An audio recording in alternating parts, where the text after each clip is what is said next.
com a experiência que tem, diz, as características desse corpo é de que ela foi morta há pelo menos uns 5 dias. Você tem 7 dias, suponha que ela ficou 2 dias na mão de alguém.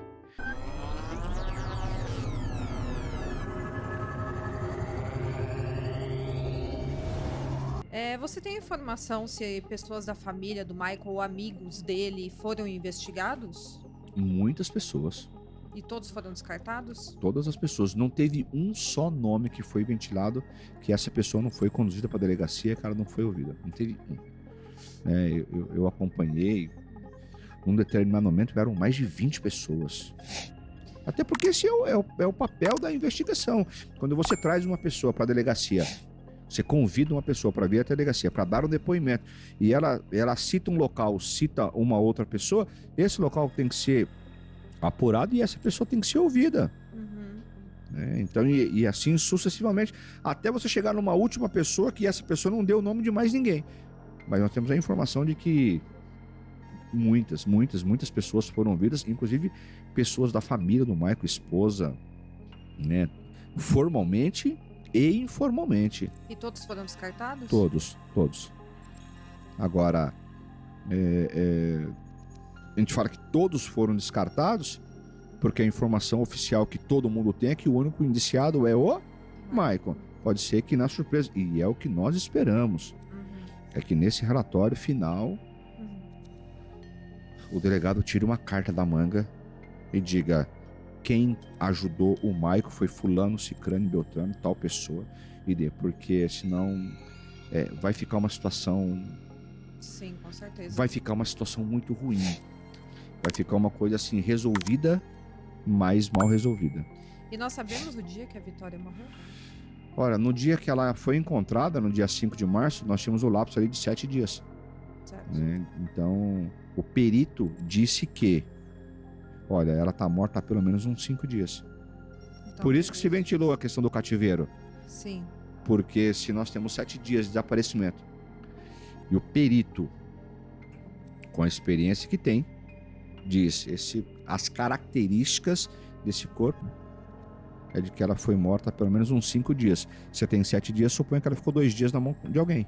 Por isso que se ventilou a história de ter ficado 2 dias dentro de um cativeiro. Sim, então tem o terceiro lugar, até porque não foi encontrado sangue suficiente dentro do carro, não foi encontrado sangue dentro da casa, então existe um terceiro lugar que precisa ser encontrado, onde de fato ela morreu. Existe onde uma... de fato ela teve a vida tirada. Existe uma mancha de sangue, que o delegado disse, na casa, né, que essa mancha de sangue que foi encontrada na casa é dela. Certo. Mas ele também não acredita que ela foi morta nessa casa. Então você descarta o carro, você descarta essa casa, e aí chega onde você falou, um terceiro local que precisa ser encontrado. E você sabe se essa investigação está sendo feita? Porque antes a gente tinha ali câmeras, drones acompanhando a investigação e tudo, agora a gente não tem mais nada. Olha, eu não, assim, a polícia esperava muito pelos laudos. Os laudos chegaram. Nesse momento, eu não acredito que a polícia ainda queira avançar nas investigações para encontrar esse local. Isso é primordial, não é? Essa é uma opinião minha, mas é uma opinião com base naquilo que eu acompanhei. Né? Assim, por conta desse descrédito que eu estou em relação a isso. Entendeu? Eu não acredito que a polícia esteja empenhada em encontrar esse local. E aí vem aquele questionamento: ah, mas por que saber do local? Só saber quem foi? Não, precisa esclarecer. Precisa esclarecer. E quando a gente fala no esclarecimento de um crime, não é só a questão de você identificar a autoria. É você identificar a autoria, a participação de outras pessoas, claro, objetos utilizados, veículos utilizados, e para que você possa responsabilizar cada um na medida de suas ações. Com certeza. Então, não até para ter provas o suficiente para incriminar o Michael, porque até agora tem o quê? Uma confissão que não se encaixa. E aí, nesse momento, você tem simplesmente, óbvio, não, né? Mas você tem só o crime de feminicídio. Quais são as provas? Porque o que a gente busca hoje? O maior número de crimes possível para ele, pelo menos a questão do abuso sexual, né? Porque o laudo veio prejudicado, ele não veio nem positivo, ele não veio nem negativo. Porque você tem um laudo quando ele é positivo e você tem um laudo quando ele é negativo. E aí você tem um laudo que é prejudicado, o inconclusivo.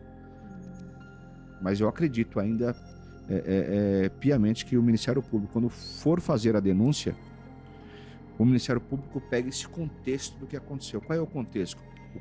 Uma menina jovem, 17 anos, bonita, com o corpo bonito, encontrada sem roupa numa região de mata. Pegaram pra quê? Então eu acredito ainda que com esse laudo inconclusivo, prejudicado, porque não tinha condição de avaliar o corpo, se ele teve ou não um abuso sexual, com esse contexto, eu ainda acredito que venha não só o feminicídio, mas a questão do estupro, e talvez de repente até um estupro de vulnerável, por ela naquele momento não por conta da idade, né? O estupro de vulnerável você fala quando tem menos de 14 anos, mas a vulnerabilidade ela não tem idade.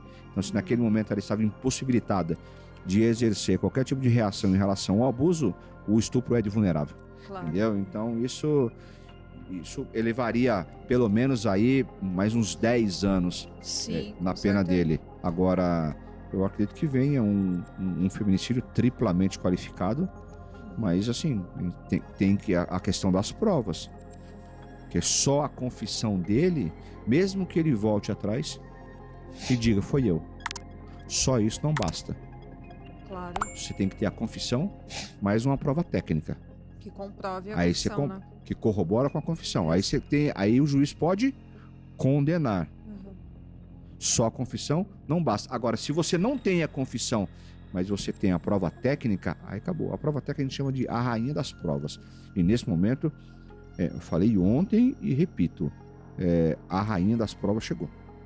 E agora não tem escapatória. Agora comprovado que o laudo, no laudo que o sangue é dela, então ele tem um envolvimento, sim. Agora precisa saber em qual momento ele teve o envolvimento.